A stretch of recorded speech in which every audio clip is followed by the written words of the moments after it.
আমি ব্যারিস্টার তাসমিয়া প্রধান, সভাপতি, জাতীয় গণতান্ত্রিক পার্টি জাগপা।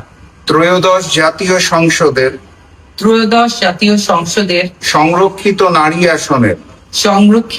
আসনের সংসদ সদস্য নির্বাচিত হয়ে সর্বশক্তিমান সৃষ্টিকর্তার নামে শপথ করছি যে আমি পবিত্র জাতীয় সংসদের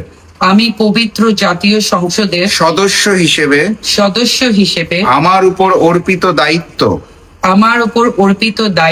ও কর্তব্য অত্যন্ত নিষ্ঠা সততা ও স্বচ্ছতার সাথে পালন করব। আমি সর্বদা মজলুম ও অধিকার বঞ্চিত মানুষের পক্ষে কণ্ঠস্বর হিসেবে কাজ করব এবং একটি মানবিক ও ইনসাফ ভিত্তিক বাংলাদেশ গড়ার লক্ষ্যে নিজেকে উৎসর্গ করব। আমি দৃঢ়ভাবে অঙ্গীকার করছি যে দেশের স্বাধীনতা জাতীয় সার্বভৌমত্ব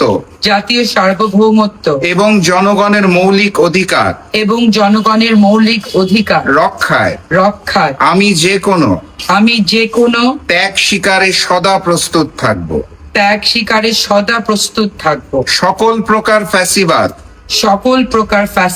স্বৈরতন্ত্র এবং জালিমের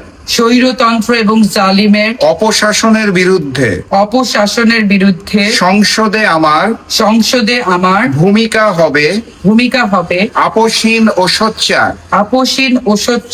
যে কোনো ধরনের আধিপত্যবাদ এবং বহিঃশক্তির আগ্রাসনের সামনে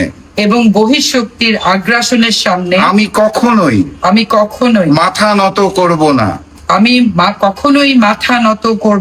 শোষিত মানুষের অধিকার আদায়ের সংগ্রামে আমি সর্বদা অবিচল থাকব। বিজয়ের পথে যাত্রা শুরু জীবন অথবা মৃত্যু। আমিন। ধন্যবাদ আপনাকে।